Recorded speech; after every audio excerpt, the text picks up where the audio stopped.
Tim Sloan is the CEO of Wells Fargo. He appeared before Congress yesterday. He was there to testify about the many customer abuses his company has been caught committing, and there was plenty to be said about that, and good. But he also found himself being interrogated from a different direction by fake revolutionary Alexandria Ocasio-Cortez. She says his company is somehow to blame for how the Border Patrol operates. Watch. Why was the bank involved in the caging of children and financing the caging of children to begin with? I don't know how to answer that question because we weren't. In other words, your question is bonkers.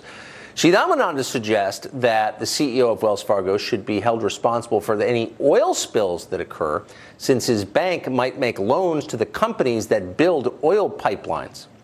In fact, her fervor got so out of control that she then suggested that Wells Fargo should pay for damage caused by the Keystone XL pipeline, which Wells Fargo did not finance, and by the way, which does not exist yet. Since Wells Fargo financed the building of this pipeline in an environmentally unstable way, why shouldn't the bank be held responsible for financing the cleanup of the disasters from these projects? Which pipeline are you referring to? Either. So we were not involved in the financing of the XL pipeline.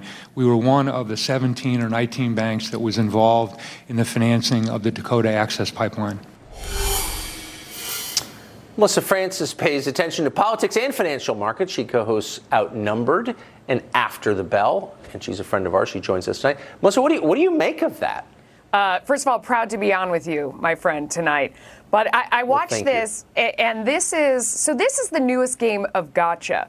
You drag someone up for a beating, and then you beat them about things that may or may not be related to their business at all. So we decided to do an exhaustive fact check of both what she said and also our interpretation of what we thought she was trying to say.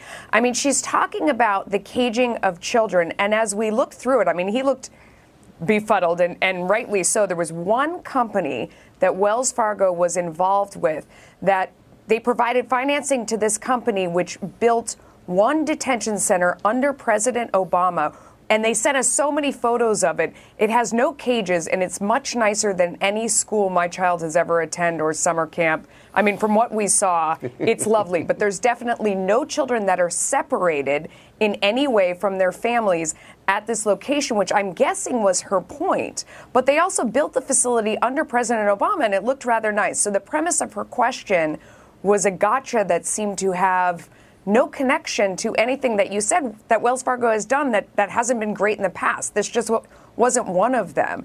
And on the pipeline question, I mean, she's going down this road. She names a pipeline that doesn't exist. So you give her the benefit of the doubt, and he kind of pivots to one that does exist, that they did help finance, along with a bunch of other banks.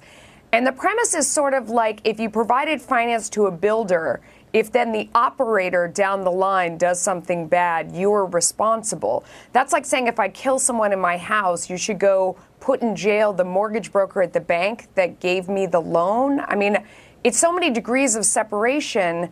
It just seems like there was enough to pick on. Why are you pivoting to your issues and sort of beating this guy? So maybe, you're right, but you're approaching it as a smart person from a rational perspective. But maybe it's a religion, and petroleum is sin, and anybody who has the taint of sin must be punished. Maybe that's the way that she's looking at it. I guess. I mean, I think it's just this shortcut, easy gotcha. I mean, a lot of the different CEOs here in New York have been facing people coming outside, you've financed cages, and they don't really care about the facts of, well, was that, a company that's in the private prison business, did they really build something like that on the border? It didn't matter. It was just that they had some contract with ICE somewhere. So it's sort of this, if you're even close to any of these things, you're immediately guilty of the worst degree. It's just bizarre. Melissa Francis, it is always great to see you. Thank you for doing that. Mortgage brokers, watch out. You could be in big trouble. You could be in trouble. Good to see you. You too.